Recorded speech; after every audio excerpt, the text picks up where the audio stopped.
कोदरत, जिसने जिन से ली गई दुश्मनी के कारण अपना सब कुछ खो दिया। जिन जदुक ने उसकी बीवी को अपना गुलाम बनाकर उसका इस्तेमाल किया। जिन आशुआला ने उसके बच्चे को मार डाला। लेकिन कोदरत को अब अपनी हर उस इंसान की रखवाली करनी होगी जो उसे अपना मानते हैं। क्या एक इंसान दो खतरनाक जिन का सामना कर पाएगा? फिल्म की शुरुआत अजीजा नाम की एक औरत को दिखाकर किया जाता है, जहां उसे अपने पास जदुक नाम के एक जिन के होने का आभास होता है। यह जिन उसके सीने पर चढ़कर उसे बोलता है कि अजीजा आज से उसकी गुलाम है और आज के बाद वो हमेशा उसे अपने सुख के लिए इस्तेमाल करेगा। यह कहते हुए जिन उसके साथ संबंध बनाता है। यहाँ वो अजीजा को बोलता है कि उसने अगर जदुक की बात नहीं मानी तो वो उसे उसके बेटे अलिफ और पति कोदरत से दूर कर देगा। ऐसा सुनते ही वो चीख कर उठ जाती है और दौड़कर अपने पति के पास जाने की कोशिश करती है। यहाँ अजीजा देखती है कि दूसरे कमरे में उस्ताद कोदरत अपने बेटे को आशुआला नाम के एक दूसरे जिन के चंगुल से निकालने की कोशिश कर रहा होता है। पर यहाँ आशुआला बहुत ही ताकतवर जिन था, जिस वजह से उस्ताद कोदरत उस पर काबू नहीं कर पा रहा था। तभी अजीजा भी उसी कमरे से आयतें पढ़कर अपने पति और बेटे की मदद करने लगती है, जिससे जदुक अजीजा को वापस से ट्रिक करता है और उसे अपने पति और उसके बीच में किसी एक को चुनने बोलता है, वरना वो उसके पति और बेटे दोनों को मार डालेगा। यहाँ अजीजा उस जिन की बातों में आकर जदुक को अपना लेती है ताकि उसके पति और बेटे की जान बच जाए। पर अजीजा के ऐसा करते ही आशुआला उसके बेटे को मार डालता है और अजीजा भी अब जदुक को अपना चुकी होती है। एक्चुअली आशुआला और जदुक ने मिलकर अजीजा और कोदरत से बदला लिया था, क्योंकि यह लोग ऊपर वाले के अनुयायी थे और लोगों को जिन बाधा से बचाते थे। इन दोनों जिन का मकसद था कोदरत का किसी तरह खुदा के ऊपर से उसका विश्वास हटाना। अपने सामने बेटे को मरता देख कोदरत पूरी तरह से टूट जाता है और पुलिस उसे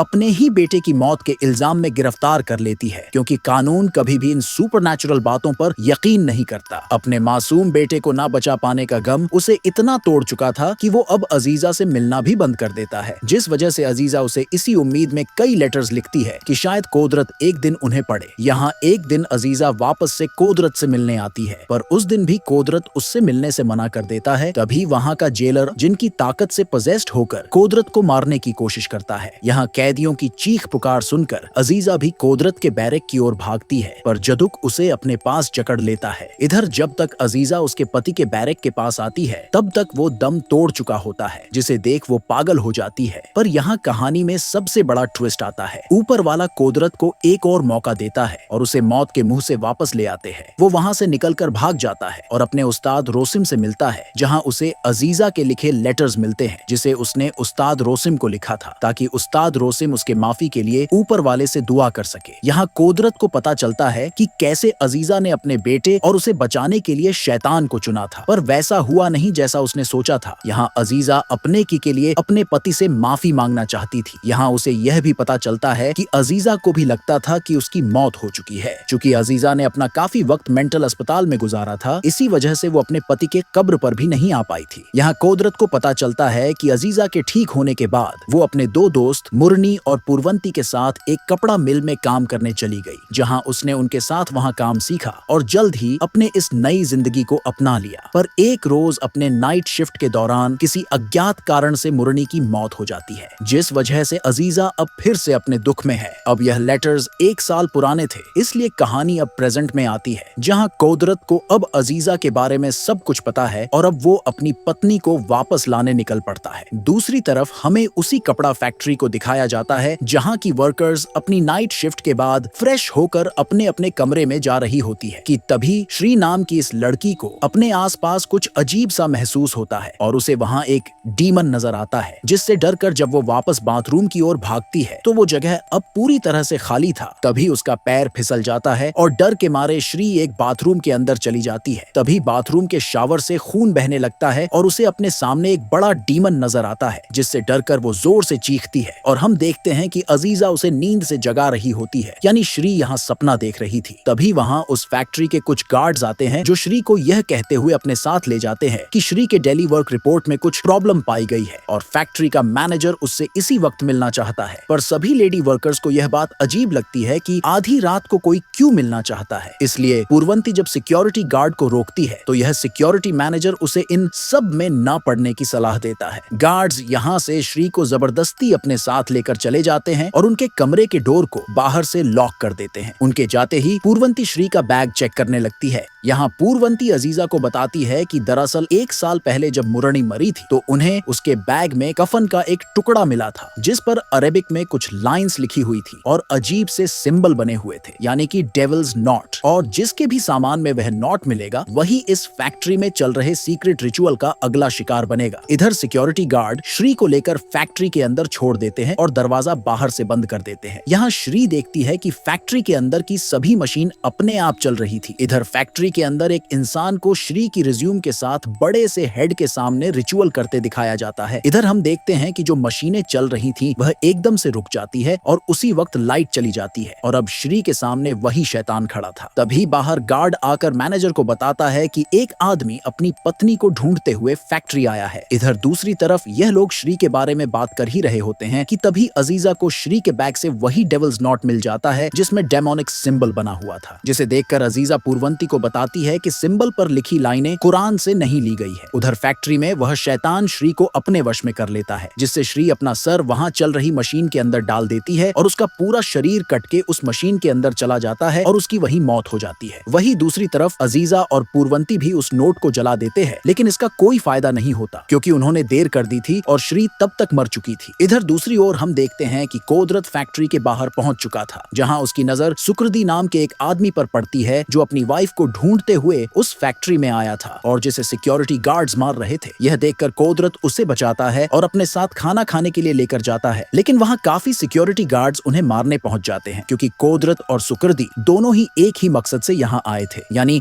उस फैक्ट्री में कुछ तो बुरा चल रहा था। यहाँ सारे सिक्योरिटी गार्ड कोदरत पे हमला करके उसे मारने की कोशिश करते हैं, लेकिन वो उनसे काफी बेहतरीन फाइट करता है, जिससे यह सभी गार्ड्स वहां से भाग जाते हैं। अगली सुबह सुकृदी बताता है कि वो असल में मुरनी का पति है जो उसे ढूंढते हुए आया है, क्योंकि उसकी बहन पूर्वंती अभी भी यही काम करती है और वो बता रही है कि फैक्ट्री में कुछ अच्छा नहीं है। उसने आज तक मुरनी की एक्सीडेंट को एक्सेप्ट नहीं किया है और उसे उम्मीद है कि यह लोग शायद फिर से कुछ गलत करने वाले हैं जैसा उन्होंने मुरनी के साथ किया था। तभी वहां बात करते हुए दो आदमी आते हैं जो फैक्ट्री में हुई श्री की मौत के बारे में बात कर रहे थे, क्योंकि इस फैक्ट्री में बीते 2 साल के अंदर 2 वर्कर्स की मौत हो गई थी। यहाँ कोदरत और सुकृदी यह भी सुनते हैं कि वहाँ की फैक्ट्री में भैंस के सर को काटकर जमीन में गाड़ देने की प्रथा है, यानी ऐसा मुमकिन था कि शायद श्री और मुरनी की मौत इसी प्रथा का हिस्सा थी। इधर फैक्ट्री में मैनेजर और उनके गार्ड्स भी सुकृदी और कोदरत को लेकर परेशान थे। हालांकि एक गार्ड को कोदरत की वाइफ का नाम पता था, लेकिन अब उसे वह नाम याद नहीं आ रहा था, इसलिए यह लोग फैक्ट्री के मालिक के सलाहकार सफीह के पास जाते हैं। यह वही इंसान था जो फैक्ट्री के अंदर डीमन की पूजा करता था। वो यहाँ मैनेजर को बोलता है कि बाकी सब मुझ पर छोड़ दो, पर क्या तुमने सुकृदी के पास वो चीज पहुंचा दी जो मैंने तुम्हें दिया था? उसी वक्त हम सुकृदी और कोदरत को गाड़ी में जाते हुए देखते हैं। यहाँ उन दोनों आदमी की बात सुनने के बाद सुकृदी को यकीन हो गया था कि मुरनी की मौत कोई एक्सीडेंट नहीं थी। यह कहकर सुकृदी अपने पास रखी एक सिगरेट पीने लगता है, पर उसके धुएं की स्मेल से कोदरत समझ जाता है कि सिगरेट में कुछ है। तभी सुकृदी काफी तेजी से सिगरेट पीने लगता है और एकदम से ही पोजेस्ड हो जाता है। कोदरत उसे आजाद करवाने के लिए प्रेयर करना शुरू करता है, लेकिन वह शैतान किसी भी तरह कोदरत और सुकृदी को जान से मारना चाहता था, इसीलिए वह गाड़ी को एक गड्ढे से नीचे गिरा देता है। पर घायल होने के बाद भी कोदरत सुकृदी का एक्सोर्सिज्म करता है, जहां उसे पता चलता है कि सियाकवान नाम के इस जिन को जदुक ने भेजा था ताकि वो इन दोनों को मार सके। यहाँ कोदरत एक्सोर्सिज्म की मदद से सुकृदी को सियाकवान के चंगुल से निकाल लेता है। तभी उसकी नजर सिगरेट के डब्बे पर जाती है, जिसके अंदर उसे एक मंत्र लिखा कपड़ा दिखता है, जिसकी मदद से सुकृदी को पॉजेस किया गया था। जिसके बाद हम देखते हैं कि फैक्ट्री में काम करने वाली सभी फीमेल वर्कर्स काफी परेशान थी, जिन्हें श्री की मौत ने हिला के रख दिया था। यहाँ पूर्वंती हर हाल में मुरनी की मौत के पीछे जो भी थे उनका नकाब हटाना चाहती थी, इसलिए वो अजीजा के साथ फैक्ट्री के पीछे एक सुनसान बिल्डिंग में जाने का फैसला करते हैं, जहाँ मैनेजर और बाकी लोग टाइम टाइम पर जाया करते थे और इन्हें यकीन है कि यह सारा राज उसी बिल्डिंग से जुड़ा हुआ है। इसलिए वहाँ का राज पता करने के लिए अजीजा और पूर्वंती उनका पीछा करते हुए उस बिल्डिंग में पहुंच जाती हैं। इधर फैक्ट्री के बाहर सुकृदी फैक्ट्री के लोगों का ध्यान भटकाने की कोशिश करता है और उसी समय कोदरत उनकी गाड़ी के नीचे छिपकर फैक्ट्री के अंदर उसी बिल्डिंग में पहुंच जाता है, जिस बिल्डिंग की ओर अजीजा और पूर्वंती बढ़ रही थी। पूर्वंती और अजीजा जब फैक्ट्री के तहखाने की तरफ जाती है तो उन्हें वहां कुछ बेहद खौफनाक नजारे दिखते हैं। तहखाने के अंदर एक गुप्त समूह भैंस के सिर की पूजा कर रहा होता है और एक जिन जदू को बुलाने की कोशिश कर रहा होता है। इस पूरे समूह का नेतृत्व कर रहा था सफी, जो एक केजावेन तांत्रिक और फैक्ट्री मालिक का आध्यात्मिक सलाहकार था। और हैरानी की बात यह थी कि इस अनुष्ठान में फैक्ट्री का मालिक, ऊपरी अधिकारी और गार्ड भी शामिल थे। यहाँ यह सभी कई लड़कियों को सैक्रिफाइसेस करने की तैयारी में थे ताकि उन्हें इस फैक्ट्री से और ज्यादा मुनाफा और पैसा मिल सके। तभी इन्हें जदुक की परछाई नजर आती है, जिससे डर कर यह लोग वहाँ से भागती हैं और जिसका पता फैक्ट्री के लोगों को भी चल जाता है। इसीलिए वह भी उन्हें पकड़ने के लिए उनके पीछे आते हैं। पर बीच रास्ते में अजीजा का पैर मुड़ जाता है, इसीलिए वह पूर्वंती को आगे जाने के लिए कहती है ताकि सभी लड़कियों को सच पता चल सके। पूर्वंती तो बाहर चली जाती है, पर अजीजा अभी भी बाहर निकलने की कोशिश कर रही थी। तभी सामने से आता है कोदरत, जिसे देखकर अजीजा एकदम शॉक हो जाती है क्योंकि वह अभी तक अपने पति को मरा हुआ समझती थी। वो यहाँ फैक्ट्री के वर्कर से अजीजा को बचा के अपने साथ ले जाता है और यह दोनों एक जगह छिप जाते हैं। यहाँ कोदरत बताता है कि अजीजा ने जेल में जो भी देखा था वह सच था, पर जो जिन उसके पीछे पड़ा है वो उसे आजादी से रहने नहीं देगा क्योंकि वो नफरत से भरा हुआ है और वो ऊपर वाले के प्रति कोदरत का फेथ किसी भी तरह से तोड़ना चाहता है। पर गॉड की कुछ और मर्जी थी, इसीलिए वह बच गया ताकि वह अपनी गलतियों को सुधार सके। उसे उम्मीद है कि अजीजा को भी एक चांस मिलेगा, पर अजीजा को लगता है कि वह इसके लायक नहीं है क्योंकि उसका गुनाह काफी बड़ा है, क्योंकि वो अब एक मुशरिक बन चुकी है। मुशरिक वो होता है जो ऊपर वाले के अलावा किसी और की पूजा करता है और उसे ऊपर वाले का साझीदार मानता है, जिसे इस्लाम में सबसे बड़ा गुनाह माना जाता है। जिस पर कोदरत उसे समझाता है कि वैसे तो यह फैसला ऊपर वाले के हाथ में है कि वो तुम्हें माफ करेंगे या नहीं, पर तुम्हें उनसे अपने गुनाहों की माफी जरूर मांगनी चाहिए। इसलिए वो उसे एक बार और ऊपर वाले पर विश्वास करने के लिए कहता है। इसके बाद जब यह लोग इस फैक्ट्री से जान बचा के बाहर निकलने की कोशिश करते हैं, तभी फैक्ट्री के गार्ड्स इन्हें घेर लेते हैं। कोदरत उनसे बचने की कोशिश करता है, पर सफीह उसे बेहोश कर देता है। इधर पूर्वंती भी तब तक बाकी लड़कियों को अजीजा के फंसे होने और हो रहे रिचुअल की बात बता देती है, जहाँ एक तरफ सफीह कोदरत को बांधकर उसे मेंटली टॉर्चर करता है और उसे शैतान की शरण में आने बोलता है, वहीं दूसरी तरफ अजीजा को फैक्ट्री के अंदर बंधा दिखाया जाता है, जहां उसके सामने आता है जिन जुदुक, जो उसे अपने वश में कर लेता है। इधर फैक्ट्री मैनेजर सफीह को इंटरकॉम पर इन्फॉर्म करता है कि फैक्ट्री की सभी लड़कियों ने बगावत कर दी है और अजीजा को ढूंढने निकल पड़ी है। इसलिए सफीह कोदरत को चाकू मार देता है, लेकिन कोदरत ने पहले ही अपने हाथ खोल लिए थे। इधर जैसे ही अजीजा अपना चेहरा मशीन में डालने वाली होती है, कोदरत आकर उसे शैतान के वश से छुड़ाता है, पर शैतान अजीजा का चेहरा वापस से मशीन की तरफ ले जाता है, जिससे उसके बाल मशीन में फंस जाते हैं। मशीन को रोकने की कोशिश में कोदरत के हाथ पर चोट आ जाती है, पर तभी उसे अजीजा के पॉकेट से डेविल्स नॉट मिल जाती है, जिसके मिलते ही वो अपने प्रेयर की मदद से उस डेविल्स नॉट की ताकत को खत्म कर अजीजा को जदुक के सम्मोहन से बाहर निकाल लेता है। इधर फैक्ट्री के गार्ड्स प्रोटेस्ट कर रही लड़कियों को बुरी तरह मारने लगते हैं, पर वर्कर्स हार नहीं मानती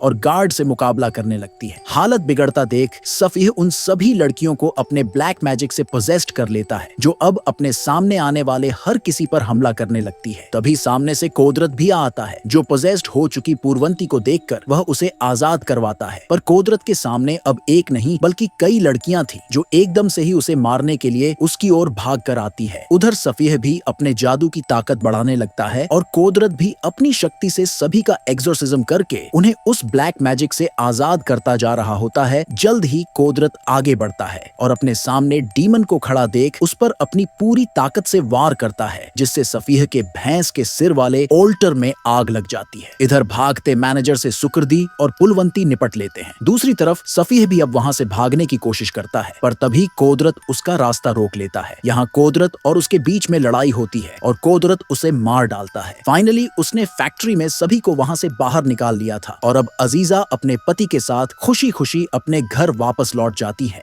घर आकर कोदरत अपनी पत्नी से माफी मांगता है, क्योंकि उसे अपनी पत्नी को बुरे वक्त पर संभालना चाहिए था, लेकिन उसने अपने बेटे के गम में उसे अकेला छोड़ दिया था। पर अब उसके लिए अजीजा सबसे कीमती है। यहाँ कोदरत अजीजा से कहता है कि वह फिर से ऊपर वाले का सजदा करे और अपने गुनाहों की माफी मांगे। अजीजा हाथ पांव धोने जाती है और प्रेयर शुरू करती है, लेकिन तभी अचानक वही जिन उसके अंदर दिखाई देता है। अजीजा दुआ पढ़ते हुए एकदम से पागलों की तरह हंसने लगती है। उसकी हंसी अब इंसानी नहीं बल्कि शैतानी लगने लगी थी। धीरे धीरे जदुक की ताकत अजीजा पर हावी होने लगती है। उसे महसूस होने लगता है कि कोई अंदर से उसकी रूह को तोड़ रहा है। जदुक उसे तड़पाता है और कहता है, तुम्हारे गॉड में कोई शक्ति नहीं है। शीशे में हम अजीजा का शैतानी रूप देखते हैं, जहाँ वह पूरी तरह पोजेस्ड हो चुकी होती है। कोदरत को समझ आ जाता है कि अजीजा अब पूरी तरह से जदुक के कब्जे में है। वह उसे बचाने के लिए अंदर जाता है और देखता है कि अजीजा के पीछे जदुक खड़ा है। कोदरत उससे कहता है कि अजीजा को छोड़ दे, लेकिन जिन जवाब देता है जो मुझे चाहिए वो तेरे पास है। यह सुनकर कुदरत खुद को पेश कर देता है और कहता है अगर तुझे चाहिए तो मुझे ले ले। लेकिन जिन अजीजा को दर्द देता हुआ उसे झुकने पर मजबूर करता है और कुदरत से कहता है कि अगर सच में उसे अजीजा को बचाना है तो उसे ऊपर वाले के आगे सिर झुकाना छोड़ उसके सामने झुकना होगा। कुदरत उसके सामने झुक तो जाता है पर उसके होंठ अब भी दुआ पड़ रहे होते हैं। यह चालाकी जिनको समझ आ जाती है वह प्रेयर शुरू कर देता है और उसी वक्त अजीजा भी दुआ पढ़ना शुरू कर देती है। उनकी एकजुट प्रेयर से जिन तड़पने लगता है। वह चीखता है और अजीजा से कहता है तू एहसान फरामोश है। गुस्से में जिन अजीजा को पकड़ने की कोशिश करता है मगर कर नहीं पाता। यहाँ कुदरत को हराने के लिए वह अपने सुपीरियर आशुआला को इन्वोक करता है। अब दोनों मिलकर कुदरत को मारने की ठानते हैं, जिससे पल भर में उनका घर नरक जैसा बन जाता है। पर कुदरत भी प्रार्थना करते हुए उनका सामना करता है। इसलिए जैसे ही जिन कुदरत पर जानलेवा हमला करने के लिए उसकी ओर अपनी काली शक्तियों से हमला करने जाता है, तभी अजीजा अचानक कुदरत को पीछे धकेल देती है और खुद उनके बीच आ जाती है, जिससे अजीजा बुरी तरह घायल हो जाती है और कुदरत की बाहों में मारी जाती है। अजीजा के मरते ही जिन भी वहाँ से गायब हो जाता है। अजीजा की मौत से कुदरत का दिल टूट जाता है। पहले ही उसने अपना पूरा परिवार खो दिया था और अब अजीजा भी उससे छिन गई थी। वह अजीजा को अपने घर के पास दफना देता है। दूसरी तरफ आशुआला जिन कसम खाता है कि वह हर उस इंसान को खत्म कर देगा जो कुदरत के करीब है। इसके बाद कहानी नया मोड़ लेती है। कुदरत वापस अपने उस्ताद रोसिम के गांव लौटने के लिए निकल पड़ता है, लेकिन इधर उस्ताद रोसिम को एहसास हो जाता है कि गांव की ओर कोई बुरी ताकत तेजी से आ रही है। और यही से हम जुड़ते हैं इस मूवी के पहले पार्ट से, जहां यास्मीन जब अपने बेटे अलिफ के पास पहुंचती है तो देखती है कि उसका पूरा कमरा अस्त व्यस्त पड़ा है। यहाँ अलिफ की शक्ल में बैठा जिन आशुआला यास्मीन को देखकर पूछता है कि क्या तुम जानना नहीं चाहती कि अलिफ और आशा इस वक्त कहाँ है। यह कहते ही हमें आशा को दिखाया जाता है जो बुरी हालत में खुद को किसी से बचाने की कोशिश कर रही होती है। तभी आशुआला अपना रूप बदलता है और यास्मीन की ओर बढ़ता है। यास्मीन किसी तरह खुद को बचाने की कोशिश करती है और ये फिल्म यही खत्म हो जाती है। अब कुदरत का इस परिवार से क्या कनेक्शन था? आशा और अलिफ कौन थे? आशुआला और कुदरत की एक फाइट पहले भी हो चुकी थी और यह सब इसके पहले पार्ट में दिखाया गया है। तो अगर आप इसके पहले पार्ट को देखना चाहते हैं तो आप सभी कम से कम 2-2 कमेंट करके पार्ट 1 लिखना न भूलें। 500 कमेंट होते ही मैं इसके अगले पार्ट को लेकर आपके सामने हाजिर हो जाऊंगा।